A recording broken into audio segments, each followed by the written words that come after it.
আসসালামু আলাইকুম রহমতুল্লাহ। বাংলাদেশের অবসরপ্রাপ্ত সাবেক সেনা কর্মকর্তারা যা শুরু করেছে, বাংলাদেশকে ভারত বর্ডার না দেওয়া পর্যন্ত মনে হয় আমরা শান্ত হব না, এরকম একটা জায়গায় তারা নিয়ে যাওয়ার চেষ্টা করছে। যেসব বক্তব্য দিচ্ছে, গতকালকে তো টুকরো টুকরো করে দেবে আপনার গোলাম আজমের ছেলে, তিনি তো বলেই দিয়েছেন যে আমরা যতক্ষণ পর্যন্ত না ভারতকে টুকরো টুকরো করতে পারছি ততক্ষণ পর্যন্ত আমরা শান্তি পাব না। ওই একই সবাই আর একজন প্রাক্তন সেনা কর্মকর্তা বলেছেন যতক্ষণ পর্যন্ত না আমরা এই 7 সিস্টার্সকে বিচ্ছিন্ন করতে পারবো, 7টা আলাদা রাষ্ট্র কায়েম করতে পারবো, ততক্ষণ পর্যন্ত বাংলাদেশ নিরাপদ নয়।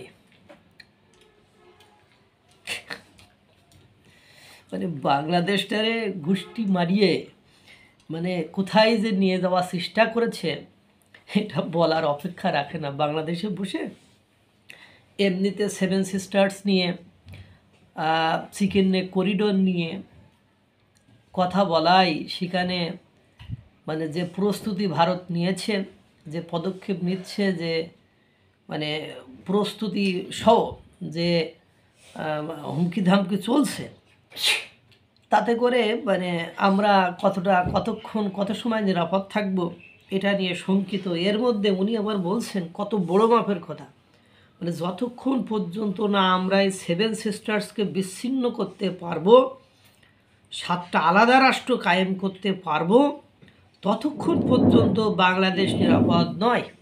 উনিই করবেন, উনি বাংলাদেশে বসে 7 সিস্টার্স আলাদা করা এখন জন্য এইসব প্রাক্তন বাংলাদেশের পুরাতন সেনা বাহিনীর এই কর্মকর্তাদের নৈতিক দায়িত্ব হয়ে গিয়েছে যে তারাই করেন এটা করবে। তারা বলছে স্বার্থ তারা কায়েম করার জন্য অনবরত কাজ করছে, নিয়মিতভাবে কাজ করছে।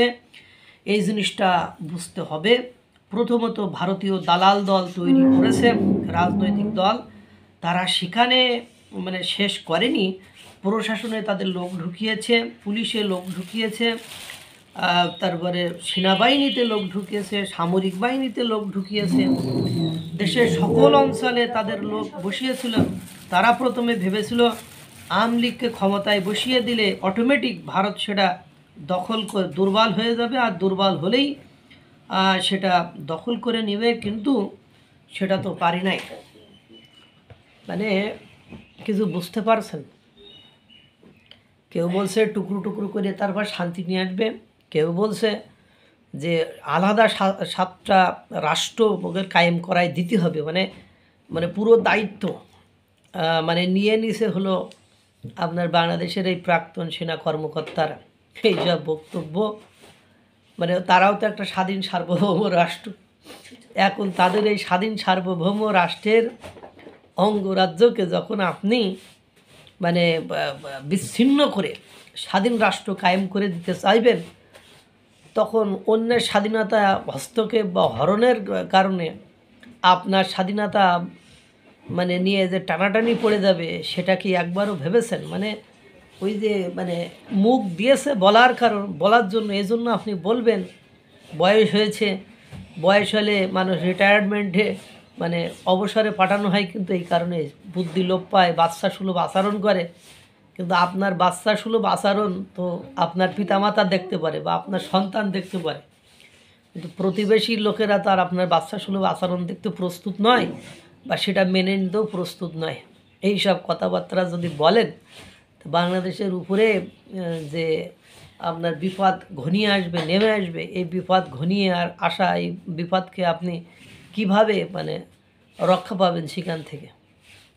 আমার মনে হয় বাংলাদেশটারে সেই 1971 সালের সেই জায়গায় নিয়ে যাওয়ার জন্য, সে 1971 সালে শত্রুদের সাথে যারা হাত মিলিয়েছে তারা উঠে পড়ে লেগেছে। আরে ভাই, অন্যের স্বাধীনতা সার্বভৌমত্ব নিয়ে টানাটানি, তাদেরকে স্বাধীন তারা বিচ্ছিন্ন করার চিন্তা ভাবনা বাদ দিয়ে ডিপ্লোম্যাটিক কৌশল দিয়ে কিভাবে তাদের সাথে মানে কাজ করা যায় বা কাজ না করেও তাদের থেকে বিরত রাখা যায় বা তাদের পলিসি থেকে মুক্তি পাওয়া যায়, সেটা চেষ্টা করার কথা ছিল। উল্টা তাদেরকে এত বড় একটা রাষ্ট্র, হ্যাঁ, এত মানে আমাদের সে 7 গুণ লোক বেশি, আমাদের সে আয়তনে বড়, সামরিক শক্তিতে, ক্ষমতায়, মানে সব কিছুতে আমাদের সে মানে অনেক উপরে, তাদেরকে আমরা হুমকি ধামকি দিচ্ছি।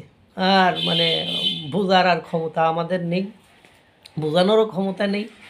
আল্লাহ তাআলা সকলকে ভালো রাখুক, সুস্থ রাখুক। আসসালামু আলাইকুম ওয়া রাহমাতুল্লাহ।